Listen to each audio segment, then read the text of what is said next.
to lose. And once you've lost, there's no way back.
When we built Fort Boise Park over here, I had people tell me that it was going to be the biggest disaster the city ever experienced, that there would be lawsuits left and right, that it was just doomed to failure, that no one would use it, that it was a fad that was going to go away.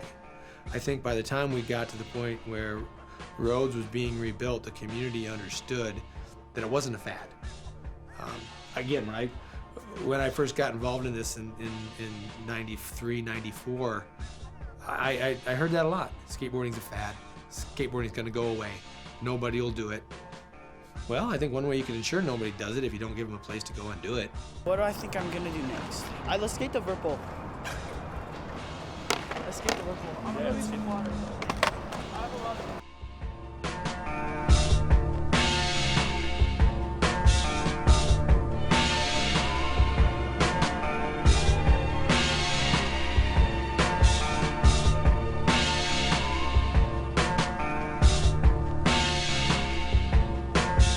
So when do you think this place was built? Was it like 99, somewhere in that time period? I don't know, I moved in, I want to say 98. Something like that. You know, and that was about the time I was living with Matt Allen over on 26th and Brenneman. And 26 and B? 26 and B. We were both there. That's right. And yeah, that's when they first started talking about it. I remember Matt coming home and was like, hey, they want us to come up with some ideas for the new skate park. And then Tony Brennan shows up. He's like, dude, I got hooked up. We're moving to San Diego. I'm like, let's go. All right, we're there, it. dude. Yeah. I think it wasn't long right after that they started building it. Rhodes was basically my deciding factor. I was getting ready to go to Seattle. I wanted to go to a big city and get out of Idaho. When I came up and was hanging out with Matt and was skating, and that's when they just kind of opened up Rhodes. And I had so much fun there. I was like, you know what? I want to move up to Boise for a little while. And so I came in and moved in with Matt. He had just bought Boise Board Company. And at that point in time, the city had given us Rhodes, but the skate park was only one little tiny corner of it. So it was like a little tiny mini ramp. And that was supposed to be the skate park side of it. There weren't any skate park projects in the area, but Rhodes Park was identified as a place where people could go and skate. So the public was looking forward, the skating public was looking forward to a skate park at Rhodes Park. But the park as it was initially designed was not designed as a skate park, it was designed as a place where people could skate, and there was a big difference. And so the initial designs had skatable features in them, but it wasn't a skate park.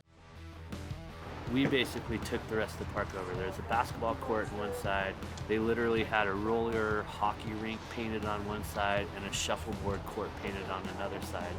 But we just took over the entire place, and the way we took it over was lots of people were building ramps. We weren't the only ones doing it, but people were just building wooden ramps and bringing them down there. We had a jar at the Boise Board Company, and every time people would come in, they'd drop their quarters in there. Every once in a while, a mom would drop a $5 bill in there, but we had a donation jar for wood, basically. And so when we got enough money to go get a good shipment of wood, we'd get my buddy Doug's truck and his trailer, Doug Harper, and we'd go to Home Depot, buy a bunch of wood, take it back to me and Matt's house, and build skate ramps, and we just make little launch ramps or whatever we had and take them down there. But the whole community just started bringing in wood ramps, And at first the city was kind of like overwhelmed with it. They're like, whoa, what's going on? You guys are taking over this park. But this guy, Paul Schoenfelder, who I cannot give that guy enough credit. Paul Schoenfelder was one of the biggest driving forces of the skate scene in Boise as far as the skate park scene went. Like, that guy worked for Parks and Recs, and he had our back from the very first day we started working on Rhodes. He was an amazing asset to have working with the city, and he would go talk to the city like, hey, we need more room for these guys, we need more park for these guys. And without him, Fort Boise would have never happened. Like, he went around and took a clicker around town and clicked how many people were using the soccer fields, how many people were using the basketball fields, and then he went to Rhodes and was like, there are 300 kids here running each other over. We've got this little tiny park that's got all these kids parked in, and all these other parks around the city that are empty. We need to give these kids more space. We need to give them more room.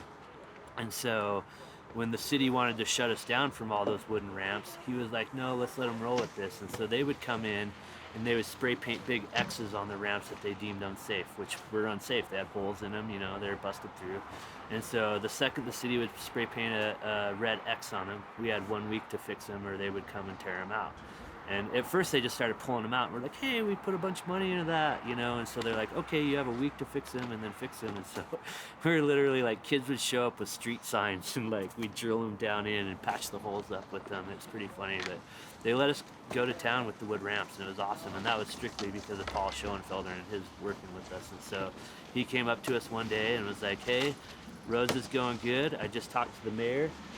The mayor likes what you guys are doing and wants to build another skate park. And so me and Matt put a group together. I think Paul Whitworth, Greg Goulet, Paul Malone was there. I think Chad Rinkover and Andy Santarusa, definitely Andy Santarusa, and Matt and Paul Schoenfelder actually got to go travel around. Andy went with Paul Schoenfelder, and they went to a couple of different places in California and put some stuff together too. Right, and got some ideas. I remember when they first started building it, there was just a bunch of plastic everywhere, and the first thing was all of the transitions in here, and we would sneak in and just skate the transitions. Nice. Yeah. Like, one day I got it in my head, I was like, I'm gonna go talk to the mayor. And so I walked into his office and made an appointment and said, you know, I want to talk to the mayor. And they're like, okay, well, he has availability at like 4 p.m. next Monday or something. So I went back, and Chad was with me at that time, and we had drawn up like what we thought Rhodes should look like. And it was all like in our dream Rhodes, it was all concrete, you know. So that was kind of the start of Rhodes. And then they came back, and Paul's like, hey, we want to have a meeting. And he brought us in and he gave us a block of clay and said, design a skate park. Here's the space you have. Here's your like regulations that you got to deal with. And so we all sat down with blocks of clay and made these little miniature models of skate parks that we'd like. And Paul Whitworth came up with the final design. He nailed it. We came back to the second meeting, and Paul had this amazing little model with grass laid out, and like it was a full-on art project. It was awesome. So we all looked at Paul's design and we're like, that one, let's just go with that. And so we were thinking, oh, it's going to be years before this happens. And then the next thing we knew, that summer they were digging a hole there, and it just happened like that. And kind of just got the ball rolling, and now you've seen what we have. You know, we were able to kind of put together a design, and these guys, like the park that was getting the most attention at that time was Santa Rosa. I think it was just really fun to pump around these like little bumps. Santa Rosa was actually pretty rad. It was super cool, and like Matt and I were coming from we'd been working at summer camp, and we were able to skate Burnside a lot. And the whole process was pretty interesting too, because we worked with Trout Architecture, like did the blueprints for us and worked with us pretty closely. And then it was like, I think it was Quality Concrete that did the concrete work, and they were just like a local contractor, but they're really cool just in the fact they worked with us and they listened to us. And for like how bad parks were turning out, this one turned out really well, and it's even still just rolling around today. It's still super fun and skatable. But I mean, this is like the process of the whole thing of just, we're really able to be hands-on in the whole process of just like the design. Like, I mean, we dug transitions out here with those guys. We were, they're getting ready to do the spine, and they had it all welded up, and it was like this far apart. And like the pyramid was supposed to be a lot smaller. And so we had this big pyramid and the spine that was going to be this far apart, and we're just like, kind of picked both of them. We're just like, man, that spine has to be together, you know? Well, you know, we'll have the structural, and Tekka's like, man, there's like spines that they've made like that, and they've been fine. hate to make you do it because they had it all welded up and there's these huge chunks and got delivered. And they ended up taking it back and welding it together. And actually the pyramid actually turned out better being that size because before it was supposed to be pretty small. But I don't know, all in all, it turned out pretty good.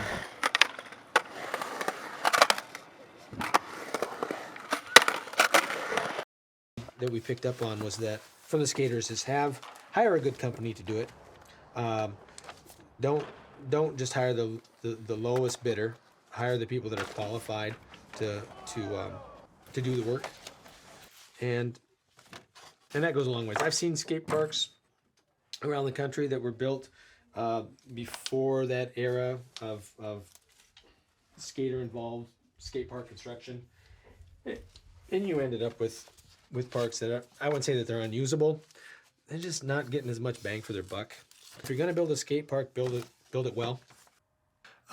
Years ago, again, you go back 93, 94, 95, we met with some neighborhood associations to talk about putting skate amenities into existing parks. That was a tough sell. A lot of people were very opposed to the idea. So we've come a long way. And the idea that you can integrate skate facilities or BMX facilities into park master plans as they're being developed is a huge step in the right direction. In that we can just anticipate it from the beginning. So eventually our next generation of skate parks are going to be done well from the very beginning, that we won't have to go back 20 years later to remodel a park like what we had to do with Rhodes Park. I think we have this regional type facility at Rhodes Park that really adds legitimacy to skateboarding.